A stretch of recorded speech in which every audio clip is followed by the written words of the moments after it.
Child welfare समिति CWC, इसके विषय में जाने। स्टेट गवर्नमेंट को एक पावर है कि हर जिले में एक से अधिक या एक से अधिक CWC की समितियां बना सकती हैं।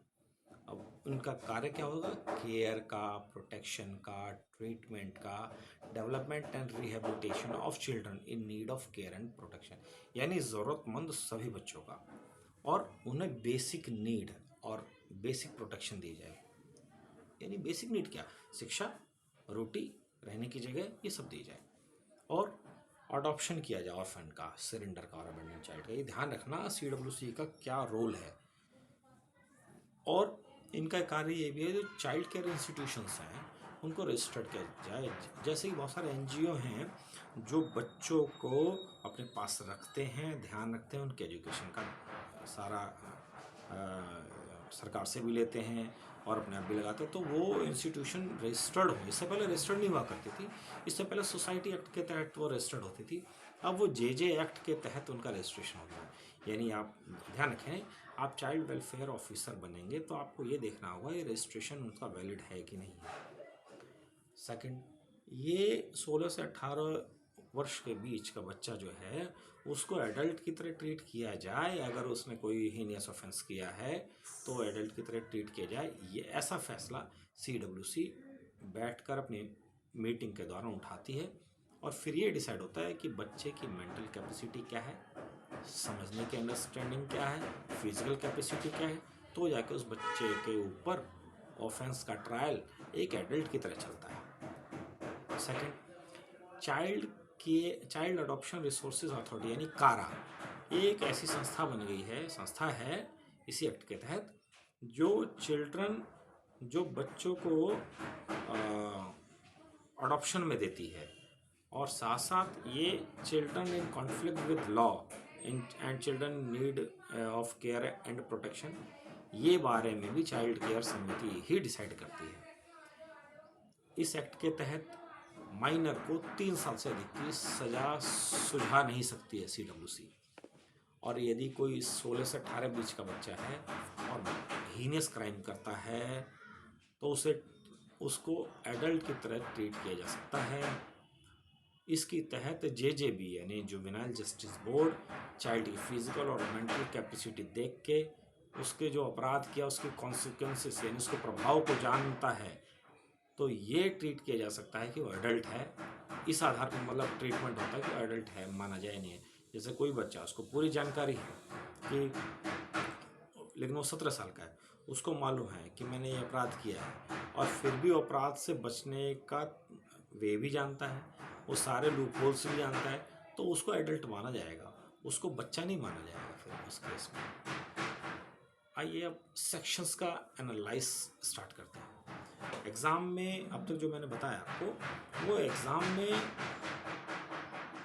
वो समझने की चीज़ है। वो कोई एक्शन आ गया, कोई सवाल आ गया, CWC का क्या काम है, या इस एक्ट का क्या रोल है, या ऑफिसर्स का रोल क्या है, या JJ एक्ट की इम्पोर्टेंस क्या है उस दौरान के लिए। लेकिन ये सेक्शंस बिल्कुल याद करने की चीज़ है। जैसे सेक्शन 2 उसका क्लॉज 12 चाइल्ड की डेफिनेशन देता है। वो कहता है any person who has not completed 18 years of age, जिसकी 18 साल की उम्र नहीं हुई है वो चाइल्ड है। सेक्शन 2(13) कहता है children in conflict with law, यानी ऐसा बच्चा जिसने 18 साल की उम्र अभी नहीं ली है, और यानी ऑफेंस के समय 18 साल की उम्र नहीं है और उसने अपराध किया है, तो उस बच्चे को CCL कहेंगे। ध्यान रखना, सेक्शन 2 क्लॉज 13, सेक्शन 2 क्लॉज 13 और सेक्शन 2(12, यानी सेक्शन 2 में डेफिनेशंस हैं। अधिकतर कोई सा भी आप उठाओगे तो जनरली सेक्शन 2 वगैरह ही होते हैं जिनके अंदर सबकी परिभाषा दी गई है। अब देखते हैं सेक्शन 2(14, यानी याद रखें 12, 13, 14। 12 में चाइल्ड, 2(13) में child in conflict with law, और 2(14) में child in need of care and protection. ध्यान रखें, child in need of care and protection मतलब वो बच्चा जिसके पास घर नहीं है, विदाउट एनी होम, या कोई भी सेटल्ड प्लेस नहीं है। सेटल्ड प्लेस मतलब कोई NGO भी हो तो वो भी नहीं है उसके पास, या कोई रहने का कोई सब्सिस्टेंस का यानी अपने जीवन को चलाने का कोई आशाप्रद ऑस्टेंसिबल साधन नहीं है, या इस एक्ट के इस एक्ट में जो जो चीज़ें थी उसके कंट्रावेंशन में कुछ मिल रहा हो, या लेबर लॉ है उसके कॉन्ट्रावेंशन में कोई बच्चा पाया गया हो, जैसे कहीं पे अब जैसे हमारे यहाँ लेबर लॉ प्रोहिबिटेड है और वो बच्चा कहीं काम कर रहा है तो उसको भी लेके आ सकते हैं, क्योंकि उस बच्चे को भी केयर एंड प्रोटेक्शन की आवश्यकता है। या कोई बच्चा भीख मांग रहा है या रोड्स पे रह रहा है, उसके कोई साधन नहीं है, या जो हु या कोई कोई बच्चा ऐसे व्यक्ति के साथ रह रहा है, चाहे उसका गार्जियन हो, पेरेंट्स ही हो, क्यों ना हो, लेकिन उस व्यक्ति ने इंजर्ड किया हो, एक्सप्लॉइट किया हो, एब्यूज़ किया हो, या उस बच्चे को नेगलेक्ट किया हो, यानी उसके कोई अधिकार मारे हों, या मारने की धमकी दी हो, एब्यूज़ किया हो, ठीक है, या कोई ऐसी थ्रेट जो उसको हानि पहुंच सकती है, या उसने पीटा हो, एक्सप्लॉइट किया हो दूसरे अन्य बच्चों का भी, और ऐसी संभावना है, रीजनेबल लाइक्लीहुड है कि बच्चे को मारा जा सकता है, एब्यूज़ किया जा सकता है, एक्सप्लॉइट किया जा सकता है, ऐसे बच्चे को children in need of care and protection CCP बोलते हैं ऐसे बच्चे को। तो याद रखें, सेक्शन 2 का 2(12) है, 2(13) है, 2(14) है। इसकी बड़ी डेफिनेशन है, ये एग्जाम में आ सकती है। अब आता है 2(17). 2(17) क्या है?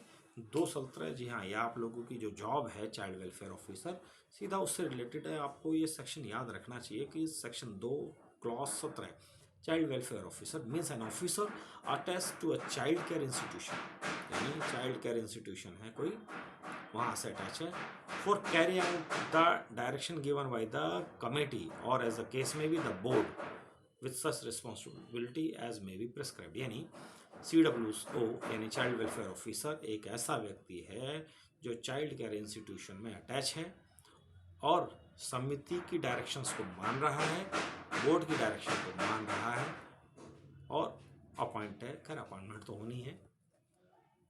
अब आते हैं, यानी 2(12) हो, 2(12), 2(13), 2(14) और 2(17। अब ध्यान रखें 2(40) में कितना ऑब्जर्वेशन होम क्या है?